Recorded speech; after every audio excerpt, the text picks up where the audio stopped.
Hey there, Giant fans of fun. It's Thad, the theme park giant, and I'm here with my friend Allie. Today is the first day of EPCOT Food and Wine Festival. It's a rite of passage every year for anyone that loves EPCOT. Any local, you're coming out at some point. A lot of new food items this year to try out. A couple new kiosks, not a ton of new kiosks, but I don't know, any favorites you're looking forward to early on? The teriyaki chicken bun is always a favorite in Japan, and I'm really excited that the mac and cheese is back this year. Yes, I'm excited to see what they do with that mac and cheese because it's over in the new Communicore Hall. So I'm interested to see the layout on that. Allie already checked some of the merch out. She said it's pretty cool, so we'll probably check that out too, but we're gonna go check out all the kiosks, show you the menus and the prices, and we're gonna try some of our favorites. Not gonna try everything, obviously, because there's 3 months to try everything. Because that's a lot of food and it's expensive. Absolutely, it is very expensive. So, we brought our money, we brought our walking shoes, and I think we're ready to have a giant day of fun. Come along. Kiosk, we got the new festival favorites. Got the kielbasa and potatoes, barbecue pork rinds, key lime tart, and I'm excited about the frozen s'more. We'll probably be checking that out later. And you can see all the alcoholic beverages. I'm sober, so we'll just get that out of the way. So I probably will not be talking much about those today. And you can see for the Food and Wine Festival, we're down here at the Sunshine Seasons inside the Lamb Pavilion, and they have a caramel apple milkshake. Looks pretty good. It looks like a lot. And another kiosk over here between Living with the Land and Journey into Imagination. We have the Earth Eats. I'm actually excited about both of these options, the red wine braised beef short rib and the lemon poppy seed cake. I think that'll be a nice little refreshing dessert on a hot day. And it is hot. So one thing you should always grab on your way in is your festival passport. This shows everything going on. It's got all your merch, all the concert series. Oh man, I forgot about Eat to the Beat. There's a lot of good bands coming, but it has every single menu for every food kiosk. It's a very handy thing to have. And I'll show you the app we're using. It's actually a third-party app, but this is really handy, but I'll show you the app we're using too, because it's very handy as well. It's really good. And as promised, here is the app that Allie and I are using. It is the WDW Food and Wine. If you search for that, at least in the iPhone store, I don't know anything about Android, so I cannot tell you. I'm sure it's on there. But if you use that,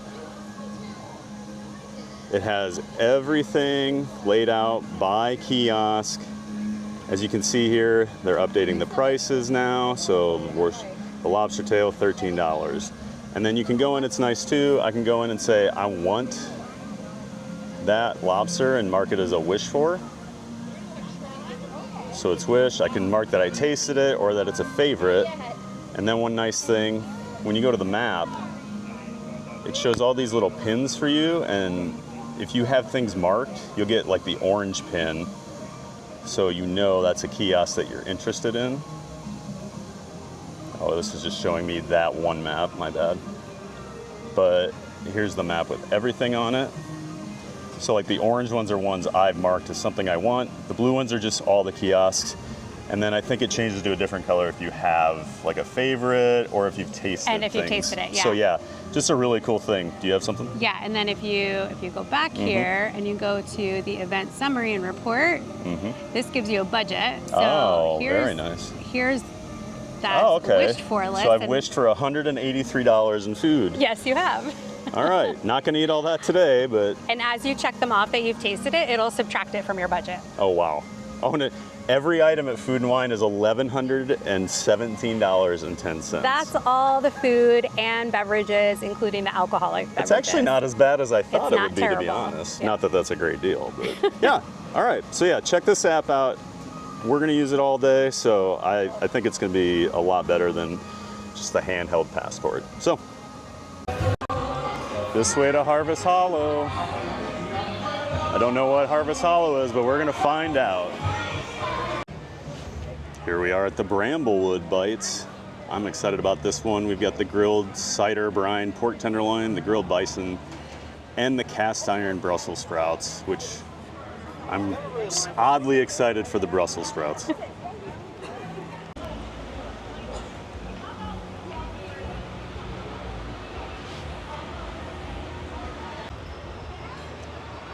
And here we are at the Milled and Mulled. We've got the freshly baked carrot cake, the fig and balsamic cheesecake, and we've got a pear and almond frangipane pâté brisée.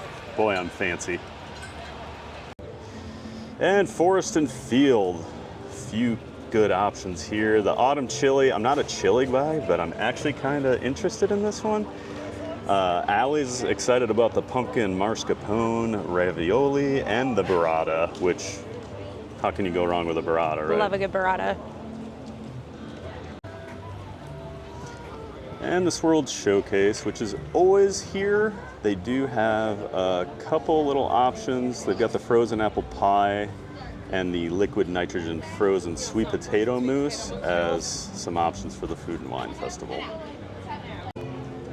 Over here at the refreshment port, where you can always get the poutine, they have the traditional poutine like they always do, but they've added a braised beef poutine for the event. I'm probably gonna check this one out at some point, even though it does look like a sloppy mess. It does look delicious. And yeah, that's right up my alley. And it would not be a Food and Wine Festival without the Canada Pavilion, the absolute cult classic cheddar cheese and bacon soup, and the filet mignon is always a favorite. I know I'm getting some cheddar cheese and bacon soup. Allie probably is too. We already talked about it yesterday. Yeah. And that pretzel stick roll, oh.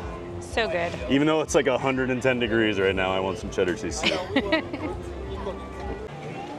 Back here in France, we have a few new options. They've got this, I'm gonna butcher this, moulot aux onions caramelesses au fromage de chèvre. It's basically a quiche with goat cheese and caramelized onions. We have the brioche with snails, the escargot, the beef bourguignon, boy I can't talk, braised short ribs, which if you've ever been to Chefs de France is a great dish. And then they have the creme brulee.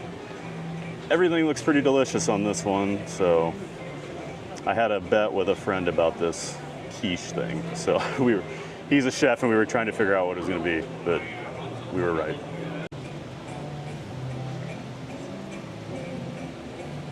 Belle's just out for a morning stroll with her book.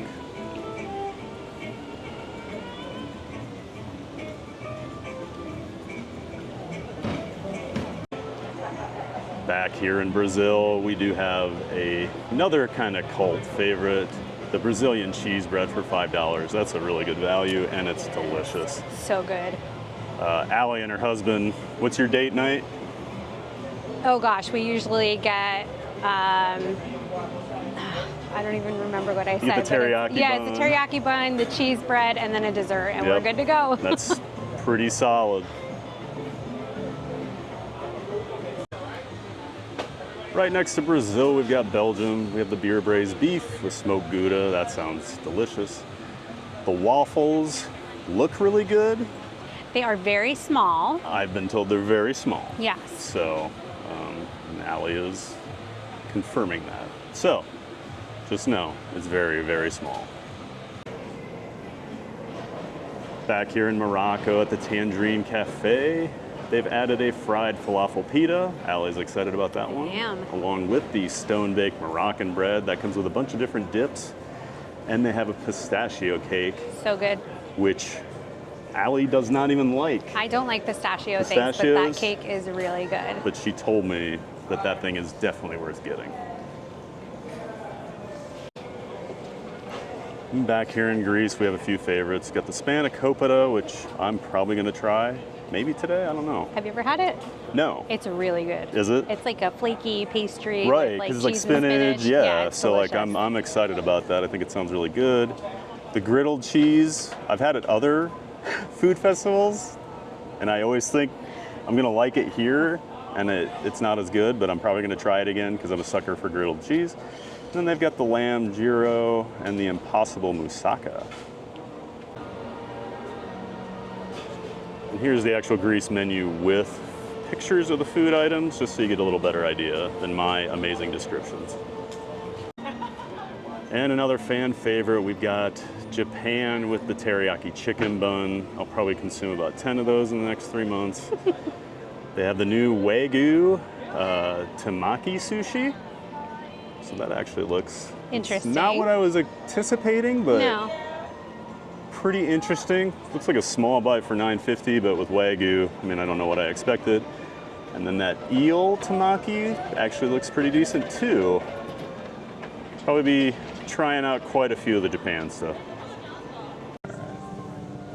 Okay, so one thing that goes on with the Food and Wine is the Eat to the Beat concert series. And then there is a QR code that you can scan inside of the passport, and that'll actually open up the My Disney Experience app. So there's the QR code if you want it.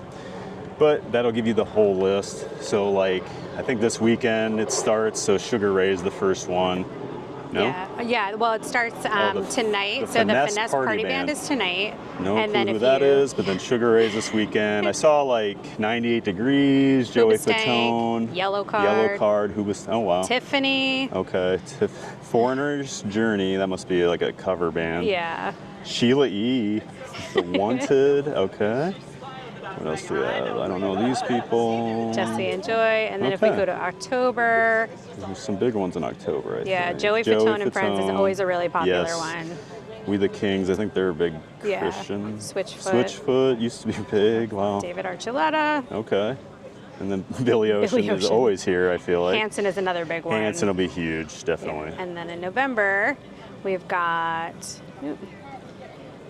Boys to Men is huge. Oh yeah. Sugar Vibe. I think M80s is another cover band. Smash Mouth and 98 Degrees. Okay, those will both be huge. Yeah. Kind of weird for Smash Mouth. Think of them as Universal. Right, I know. Shrek, so. Interesting. But yeah, lots of concerts for the next 3 months. Yep. And they're free.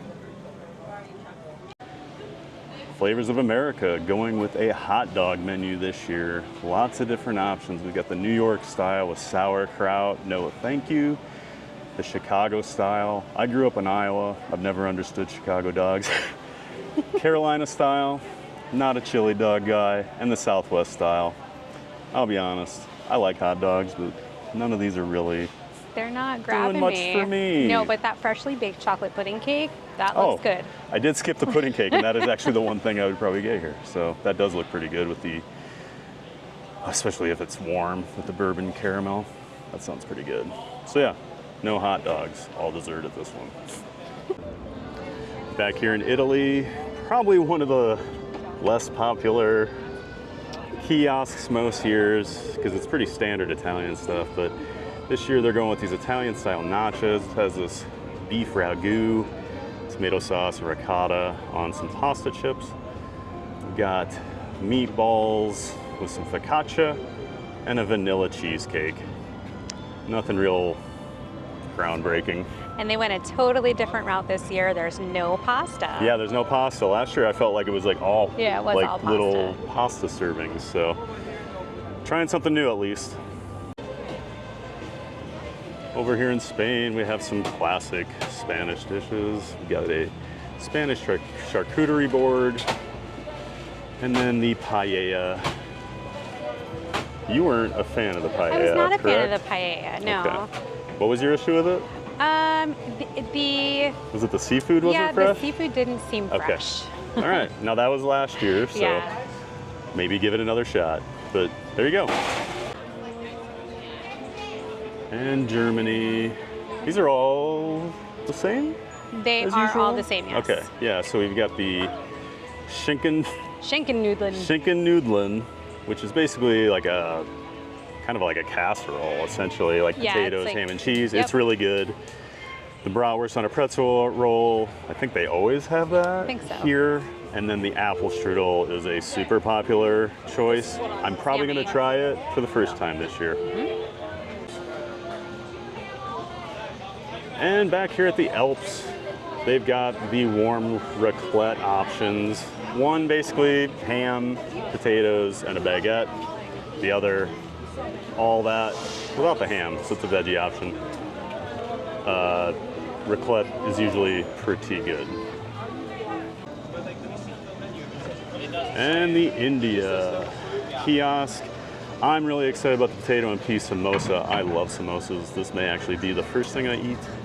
The chicken tikka masala, and then they do have some corksicle stemless flutes. They're so pretty. Allie is excited about those. Look at that smile. I won't buy them, but I love them. We'll see. You probably buy them. No, I probably won't. And back here in China, I think these are all the same options as usual, but they're good. It's the pan-fried chicken. You got a crispy duck bao bun, and then the Shanghai scallion noodles. All three of those are on my wish list. I'm really excited about that bao bun for some reason. I don't know why. I know you're not, but I'm not a duck fan, that's probably part of it. But man, a good bao bun though with anything is delicious. Yeah. All right. And as we're starting to complete the journey around World Showcase, we're back to Mexico. Got the tostada with shrimp. Got a flauta with barbacoa. And then the traditional cornbread topped with chocolate sauce. All three of those actually look pretty decent. I don't know. Actually, I'm not a big cornbread guy. I don't know why I said that. But the savory dishes look pretty good. What do you think? I am indecisive. I think the first one, the tostada de camarones, looks good. Yep. I'm not so sure about the flauta. Oh, see, I like flautas, so I usually I'm do excited too. about that. And I like barbacoa, so. I'll have to try. You also have a taco chef do, at home, yeah. so I mean, you're kind of spoiled. Yeah, for sure. We'll see. Sit in the shady spot. And here, next to Mexico, we've got the noodle exchange. They have a couple different ramen options, one with the shaved beef, one with tofu for a vegetarian option, and then they have a Thai shrimp with rice noodles. I am a sucker for ramen, so I know I'll be trying this probably multiple times. G'day, mate. We're in Australia. That's for my friend Steve. Got some spiced shrimp skewers, a roasted lamb chop, and then lamington. We're both on the fence on the lamington. Not a huge fan of coconut flakes. flakes. But you've had it, right? I have had it. The cake is good, but Okay. I'm not a huge fan of the coconut flakes. Gotcha. I don't like the and texture. that'd be my issue with it too. But my chef friend said I should try the lamington. He said they're usually pretty good. The lamb, no thanks. Maybe the shrimp skewer. And just another one of the, what do they call these? Displays for food and wine. You got Remy on his ice cream sundae, putting the cherry on top. And another mainstay is the Hawaii booth. Got the slow roasted pork slider with the Dole pineapple chutney. Got a Hawaiian rice bowl with Spam, eggs, eel sauce, mayo. Then the passion fruit cheesecake. I'm probably gonna try the pork slider. Here at Shimmering Sips, it's mostly drinks here, so I'm not gonna cover that a whole lot, but you do have the guava cake and more corksicles. And don't forget, every year they do their little hide and seek scavenger hunt, and this year it's Ratatouille again, or Remy. But for $10, you get this little map. You'll find little Remy's scattered throughout the park. We walked by one earlier. I'll go record it on our way back here so people can see, but when you find all of them, you turn it in and you get a choice of 4, what were they? This year the prizes are bowls. And Bowls? Yeah, and they all have different patterns on them. Okay, so there you go. Just a fun little extra thing you can do. And I was talking about the Remy scavenger hunt earlier. Here is one of them that you have to find. So I'm not gonna show you where it is, just show you what one looks like. You have to find them on your own.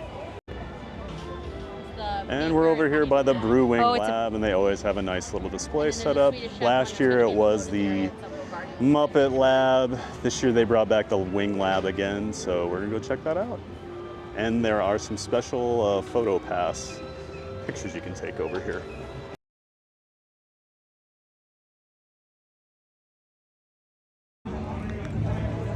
And over in the the Odyssey building, they always have some sort of a thing. Last year was the Muppet Lab. This year they've got the Brew Wing Lab. So the wings are back. Peanut butter and jelly are popular. I'm kind of excited about the super high Carolina Reaper ones. I might try those. The pickle stuff is disgusting. I hate pickles. I love pickles. So Allie's gonna drink the milkshake, and got the brewing wine. Already very popular.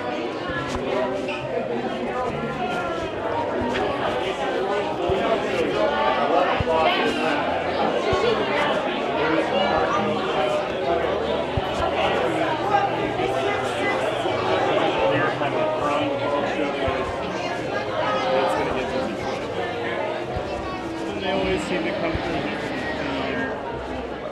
things for each festival now. The Muppets? Welcome It is the Muppets.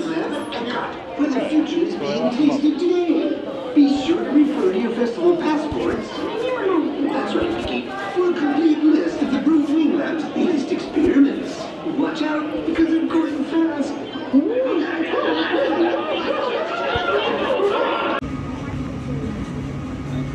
And a staple of the event is the fry basket. Pretty sure this is the same stuff as usual. The yuca fries and then the fry flight. Are those bacon fries here? The barbecue? They're barbecue bacon fries. I don't remember ever seeing those, but Yeah, that's always been there. okay. I remember the sweet potato and the truffle parmesan, but yeah, pretty standard. Flavors from Fire over here, another staple. I think all three of these look pretty good. The Steakhouse Blended Burger, the Impossible Montreal Burger, and that smoked corned beef. Basically looks like a poutine or like a nacho on potato chips, but all three of these look good, and I think the prices are pretty fair. And Coastal Eats, got the lobster tail, jumbo shrimp cocktail, and the corksicle boots.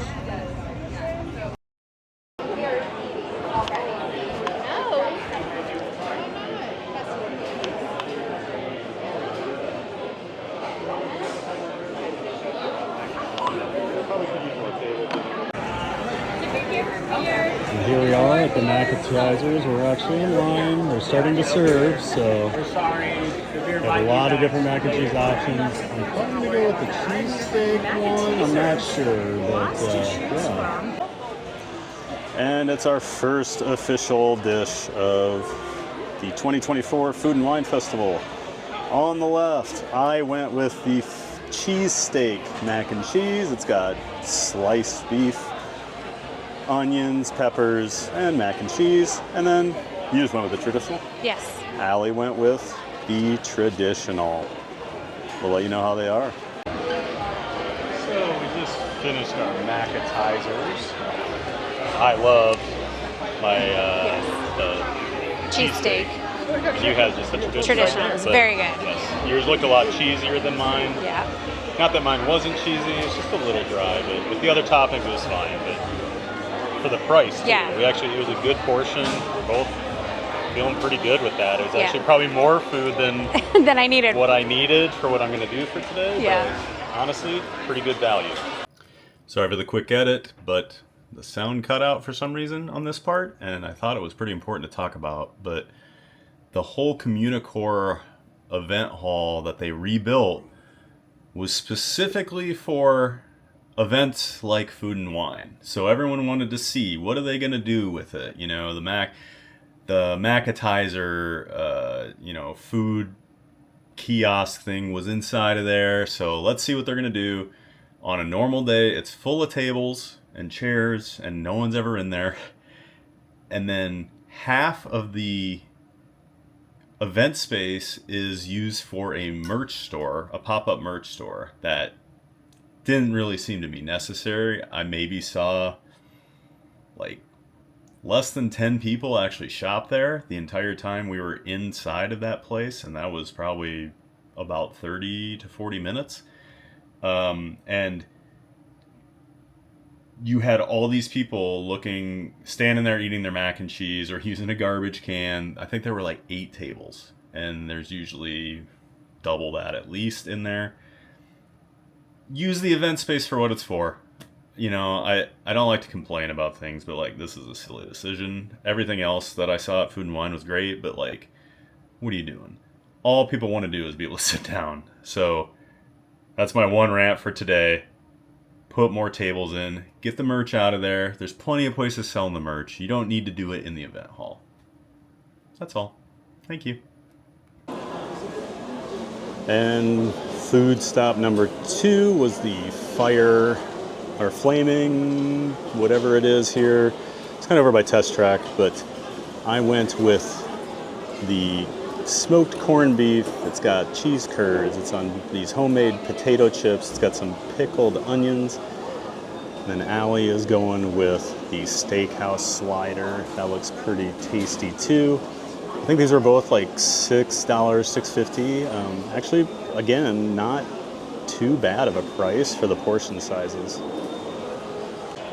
All right. We thought there was going to be a little rain, so we ducked into the Connections. Get these wrong all the time. The Connections cafeteria. You saw we had the smoked corned beef. I'll call them nachos. I don't know what they're calling them. It's kind of like a poutine. But and then Allie had the steakhouse slider. I thought the corned beef was absolutely fantastic. May actually be the best thing I've ever had at Food and Wine. Wow. Like just off rip here, that's my initial review. It was that good. And then the steakhouse slider? The steakhouse slider was very good. It had like a brie cheese fondue and arugula on it, and it was very tasty. It is very well done. So if you I was going to ask you about that, because I assume with a bigger population, they're going to make everything kind of well. And it's just a little tiny burger. Yep. But it was very good. The bread was delicious. Usually those buns... the bun did look good. Yeah, the buns are sometimes kind of stale, and I'm sometimes disappointed I end up not eating the bun, but it was really good, and especially because the brie fondue like dripped all over the plate, so you can kind of, sop it up with the Yeah, bun when you walked away, I was like looking at that cheese kind of dripping all over. It looked pretty good. But well, that's awesome. And I think for like the $6.50 on the corned beef, I think that was a really good price for that portion. And the slider's pretty fair. Like we were talking about that. If you went to like a sit-down restaurant outside of Disney and got like a tray of sliders for an appetizer, it'd probably be like $18, $19 for like 3 of them. So that's a pretty fair price. But yeah, when you're just getting one, it looks pretty small. But it is bite-sized portions. But I don't know. But yeah, we both really liked, what is it, the flaming?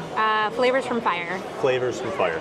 Someday I'm going to learn the name of all these places and stop guessing. But yes, 2 thumbs up. Yes. Okay, so we've enjoyed a few things. We're probably wrapping up here. Allie's got to go get the kids. Yep, one kid.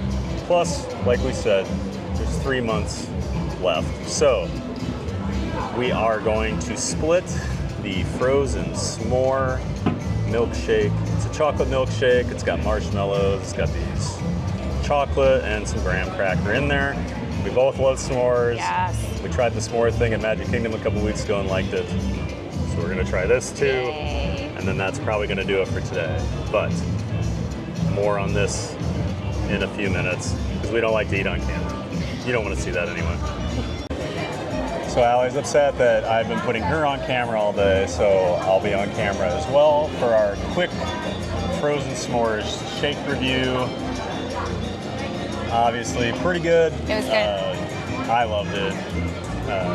Perfect size. Like it's small. Like if you just bought a milkshake in the park on a normal day, like that's pretty small. But honestly, like, and for $4.75. I don't think it was that bad. Pretty good. That's the kind of shake I want at a festival like this. I don't want these giant ones with a donut for $12 that you're going to eat that and not eat anything else. Or you'd have to split it with 4 people. So like we split that easily. We're both satisfied. Got the sweet tooth satisfied. And it was just enough and you don't feel gross. Yep. Love the little chocolate shavings. You pointed that out. I ate the graham cracker. She let me. It was really good. We think crushed graham cracker Would be better. would be a better thing. It had a little texture. I think that'd be really yummy. But this, Yeah. definitely thumbs up. Like, yeah, all three things I had today, I'm actually really happy with. Same. Yeah. So I mean, we'll probably be doing more food and wine stuff here the next few weeks, but for today, 6 for 6, 6 for really. 6, yeah. So yeah, we'll have a little more here on our way out, but get the shake. It's really good. All right, giant fans of fun. That's going to do it for the first day of EPCOT Food and Wine 2024. I had an awesome time. Only a few hours here, but Yeah. you know, we got to see all the menus, all the kiosks, tried a few of our things we kind of had on our top of our list. What do you think? I think it was a great day. The crowd was actually pretty light, which was really nice. Yeah. And we got to kind of map out the things that we want to try between the app and walking around. And it was a great start to food and wine. So it's going to be a good season. I think so. Yeah, we had a phone call yesterday to go over all of our wish list things and compare and kind of come up with a little plan. But yeah, we're going to be doing a lot more food and wine, I know, until, November 6th? That might be later than that, actually. Wait, yeah, I'm not sure. I'll put something up on the screen when the dates are, but I know it goes into, I think, the second week of November, so it's going to be here plenty more. But get out here, try EPCOT Food and Wine. It's an absolute staple, especially for locals. But, Yep. this year, looks like they knocked it out of the park again. Yeah. So, I'm Thad, the theme park giant. It's Allie, Hi-Ho Vacations. Hi-Ho Vacations. We'll throw some info up for that, but we'll see you next time. Thanks for watching.